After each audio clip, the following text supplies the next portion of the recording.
गरीब की जादुई किताब। एक गांव में एक लड़का रहता था। उस लड़के का नाम अजय था। अजय अपने गांव में अपने माता पिता के साथ रहता था। अजय के माता पिता बहुत गरीब थे। 2 वक्त की रोटी भी बहुत मुश्किल से मिल पाती थी। गांव के दूसरे बच्चों को देखकर अजय अपने माता पिता से कहा करता था कि मुझे भी इनके जैसे कपड़े और खिलौने चाहिए, परंतु उनके माता पिता के पास सिवाय उसको दिलासा देने के और कुछ नहीं था। अजय गांव के ही एक स्कूल में पढ़ने जाता था। अजय अपने स्कूल में पढ़ाई लिखाई में सबसे तेज था। वह अपनी कक्षा में हमेशा अधिक नंबर लाता था। उसके अधिक नंबर लाने के कारण स्कूल के फंक्शन में उसको खूब इनाम मिलता। गांव के लोग उसे बहुत प्यार करते थे। एक बार गांव में बाढ़ आ जाती है। उस बाढ़ में अजय का स्कूल बह जाता है। अजय के गांव में वही एक स्कूल था। अब अजय अपनी शिक्षा से वंचित हो जाता है। देखते ही देखते कई साल बीत जाते हैं। अजय अपनी सारी पढ़ाई लिखाई भूल जाता है। गांव से दूर एक स्कूल था। उस स्कूल में पढ़ने के लिए लाखों रुपयों की आवश्यकता थी, इसीलिए अजय का वहां एडमिशन नहीं हो सका। परंतु अजय के पिता उसको खूब पढ़ाना चाहते थे, इसीलिए अजय के पिता ने अपने सारे खेत बेचकर अजय का एडमिशन उस महंगे स्कूल में करवा दिया। अजय अपनी सारी पढ़ाई लिखाई भूल चुका था, इसीलिए वह परीक्षा में फेल हो गया। अजय रोता हुआ घर आता है और अपने रिजल्ट के बारे में अपने पिता को बताता है। पिताजी, मैं फेल हो गया। कोई बात नहीं बेटा, फेल पास लगा रहता है, अगली बार पास हो जाना। लेकिन अजय दोबारा भी फेल हो जाता है और अजय के पिता यह खबर सुनकर गुस्सा हो जाते हैं। अब तुम्हारे पास आखिरी मौका है। अगर इस बार तुम कक्षा में अव्वल नहीं आए तो तुमको घर से निकाल दिया जाएगा। पापा, अगर आप लोग मुझे घर से निकाल देंगे तो मैं कहाँ जाऊंगा? तुमको जहाँ भी जाना है चले जाना, मगर लौट कर वापस घर नहीं आना। अजय के दोबारा फेल होने की खबर पूरे गांव में फैल जाती है और गांव के बूढ़े बच्चे सभी अजय का खूब मजाक उड़ाते हैं, खूब ताना देते हैं। वे अजय को फेलियर कहकर चिढ़ाते हैं। अजय का इन बातों से बहुत दिल दुखता है और वह रोता हुआ वहाँ से चला जाता है। अजय इस बार खूब मेहनत करता है और खूब मन लगाकर पढ़ाई करता है, मगर वह तीसरी बार भी फेल हो जाता है। अजय ने सोचा कि अगर वह घर जाएगा तो सारे लोग उसका मजाक उड़ाएंगे और उसको घर पर बहुत मार पड़ेगी। मारने पीटने के बाद उसको घर से निकाल दिया जाएगा। यह सब सोचकर अजय घर नहीं जाता, बल्कि कहीं और चला जाता है। अजय के घर वाले बहुत परेशान होते हैं। उन्होंने स्कूल जाकर देखा तो स्कूल में अजय नहीं मिला। फिर अजय के पिता और गांव वालों ने अजय को पूरे गांव में ढूंढा, मगर वह फिर भी नहीं मिला। शायद अजय इस बार भी फेल हो गया है, इसीलिए भाग गया। जब वो नहीं पढ़ पा रहा था तो उसको खेती बाड़ी कराना चाहिए था। हाँ, शायद आप लोग ठीक कहते हो। अजय गांव से बहुत दूर जा चुका था। अजय को खुद भी नहीं मालूम था कि वह कहाँ जा रहा है। चलते चलते उसको एक झोपड़ी दिखी। अजय उस झोपड़ी के करीब गया और दरवाजा खटखटाया। अंदर से एक अजीबोगरीब व्यक्ति निकला और अजय को घर के अंदर बुलाया। अजय ने उस व्यक्ति को सारी बातें बताई। उस व्यक्ति ने अजय को कुछ बिस्किट दिए और बिस्किट खाकर वह सो गया। जब वह सुबह उस व्यक्ति के घर से जाने लगा तो उसने अजय को एक जादुई किताब दी और कहा, यह किताब तुम्हारी मदद करेगी। अजय ने किताब लिया और उस व्यक्ति को धन्यवाद देकर चला गया। अजय ने सोचा, अब मैं घर लौटकर कभी नहीं जाऊंगा, मगर वह अपने गांव वालों को कुछ बनकर दिखाना चाहता था, इसीलिए वह चलते चलते शहर आ गया। अजय को शहर में एक स्कूल दिखाई पड़ा। अजय स्कूल के अंदर गया और वहाँ के टीचर से कहा, मुझे इस स्कूल में एडमिशन चाहिए।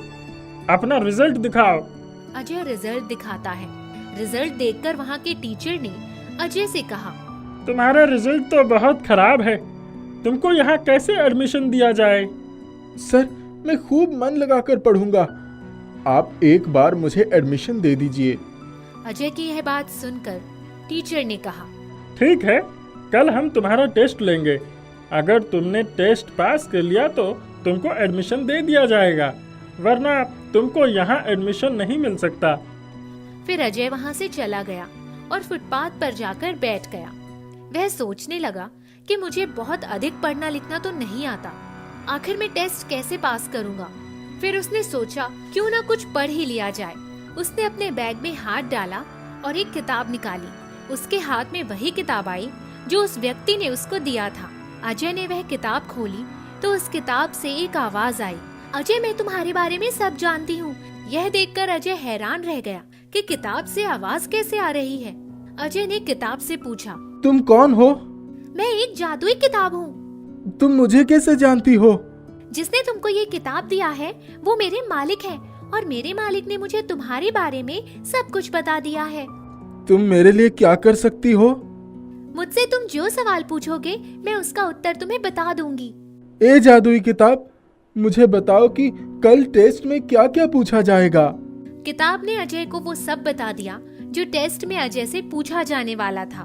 तो अजय रात भर वही याद करता रहा। बहुत मेहनत और परिश्रम के बाद अजय ने वो सब याद कर लिया और टेस्ट देकर पास हो गया। इस तरह अजय को उस स्कूल में एडमिशन मिल गया। अजय उसी स्कूल में हॉस्टल में रहने लगा। जब भी उसकी परीक्षा आती वह जादुई किताब से सारे प्रश्न के उत्तर पूछ लेता और जादुई किताब उसे सारे उत्तर बता देती। अजय उन सारे उत्तरों को बहुत ध्यान से पढ़ता और कई दिनों के परिश्रम के बाद वह सब कुछ याद कर लेता। इस तरह वह परीक्षा में सारे प्रश्नों का उत्तर देकर अव्वल नंबर से पास हो जाता और उसे क्लास में अव्वल आने के कारण बहुत सारे इनाम भी मिलते। धीरे धीरे पास होते होते वह लॉ कॉलेज में पहुंच गया। लॉ कॉलेज में भी अव्वल नंबर से पास होकर वह बड़ा जज बन जाता है। अजय के जज बनने के बाद उसकी पोस्टिंग उसी के गांव की कचहरी में हो जाती है और सरकार की तरफ से उसे बड़ा सा बंगला मिलता है। उधर गांव में अजय के पिता को खून के झूठे इल्जाम में जेल हो चुकी होती है और एक दिन अजय के पिता की कचहरी में पेशी होती है। उस दिन अजय का कोर्ट में पहला दिन रहता है। अजय के पिता को बुलाया जाता है। अजय अपने पिता को देखकर पहचान लेता है और उसकी आंखों से आंसू आ जाते हैं, लेकिन अजय का पिता अजय को नहीं पहचान पाता। मुकदमा शुरू होता है और अजय के पिता के खिलाफ एक भी सबूत नहीं मिलता। इसीलिए अजय अपने पिता को बाइज्जत बरी कर देता है। एक दिन के बाद अजय जज के कपड़ों में अपने घर जाता है।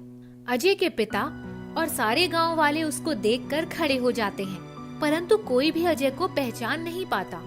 जज साहब, आप यहाँ क्यों आ गए? मुझे बुलवा लेते। आप लोगों ने मुझे नहीं पहचाना? अजय के पिता और गांव वाले कहते हैं, नहीं, आप कौन हैं?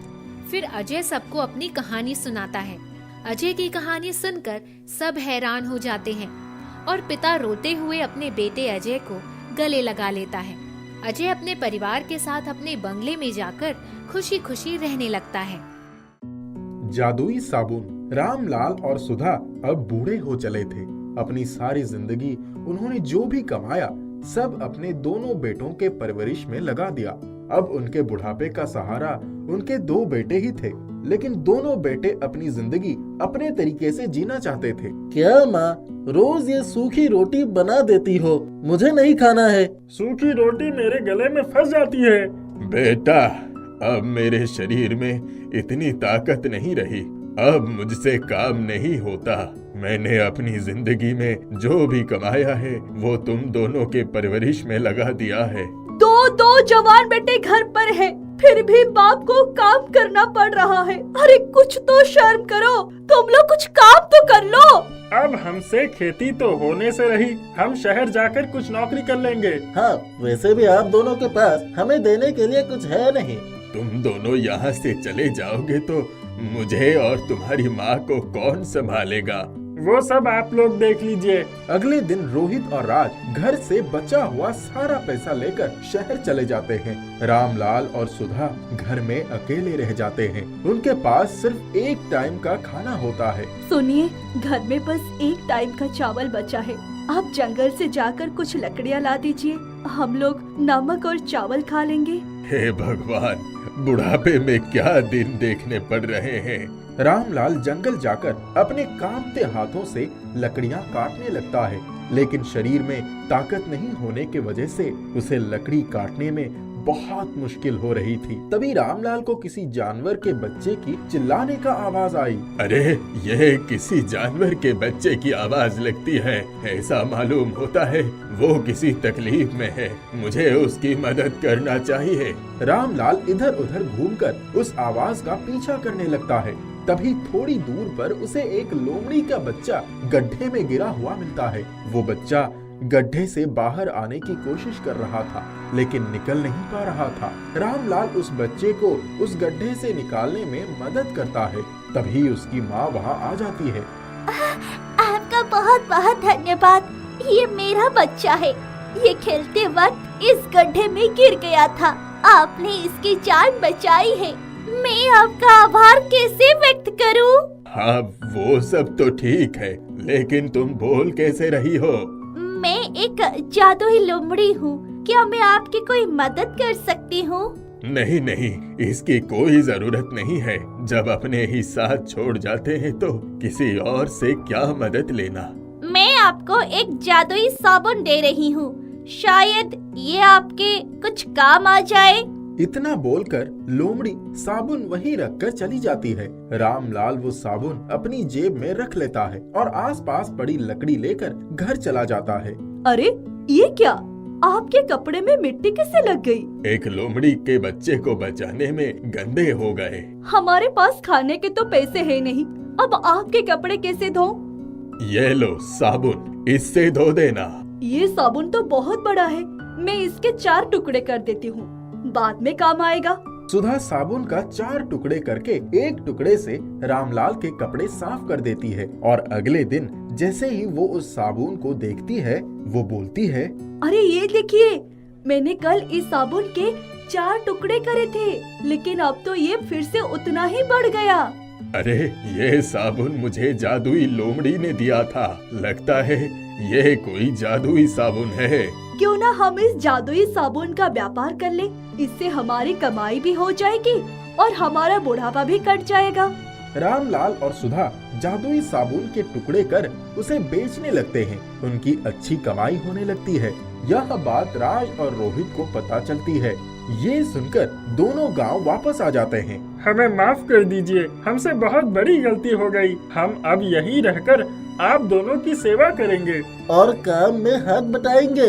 अरे मेरा सब कुछ तुम लोगों का ही तो है। रोहित और राज को जादुई साबुन के बारे में पता चल जाता है। दोनों के मन में लालच आ जाता है। क्यों ना हम ये सारे जादुई साबुन चोरी कर ले और शहर जाकर बेचे तो हमें कितना मुनाफा होगा। हाँ, आज रात ही हम लोग यहाँ से साबुन लेकर शहर चले जाएंगे। दोनों रात में सारा सामान चोरी करके भाग जाते हैं। सुबह जब रामलाल और सुधा उठते हैं और सारा सामान समेत राज और रोहित को गायब देखते हैं तो उन्हें अपनी हालत पर रोना आ जाता है। इधर रोहित और राज शहर पहुंचते ही उनका सारा साबुन और सामान गायब हो जाता है। अरे हमने जादुई साबुन चोरी किया, इसीलिए हमारा सारा सामान गायब हो गया। हमें गांव जाकर माफी मांगनी चाहिए। राज और रोहित वापस गांव जाकर रामलाल और सुधा से माफी मांग लेते हैं और फिर कभी ऐसे गलती नहीं करने का कसम खाते हैं। रामलाल दोनों को माफ कर देता है। माफ करते ही गायब हुआ सारा सामान वापस आ जाता है। मंगलू की प्यास। बात बहुत पुरानी है। मंगलू नाम का एक राहगीर जंगली रास्ता से गुजर रहा था। चलते चलते थक गया था। प्यास के मारे उसका गला सूख रहा था। उसे दूर दूर तक कहीं भी पानी ना दिखाई दे रहा था। मंगलू एक पेड़ के नीचे बैठ गया। तभी उसे कलकल की आवाज सुनाई दी। वो उस आवाज को सुनता हुआ उसके साथ साथ आगे बढ़ने लगा। कुछ दूरी पर एक छोटी सी नदी बह रही थी। नदी को देखकर वो बहुत खुश हो गया और पानी पीने के लिए आगे बढ़ा। अचानक मंगलू के मन में एक विचार आया, क्यों ना पत्तों का एक दोना बना लूं? उसमें भरकर पानी पीना आसान रहेगा। यही सोचता हुआ वो आगे बढ़ा। वो पेड़ से पत्ता तोड़ने ही वाला था कि उसकी नजर दूर पड़ी एक मिट्टी के कटोरे पर पड़ी। वो उसे लेने के लिए आगे बढ़ा। तभी उसने सोचा, काश लोहे का कटोरा होता तो कितना अच्छा होता।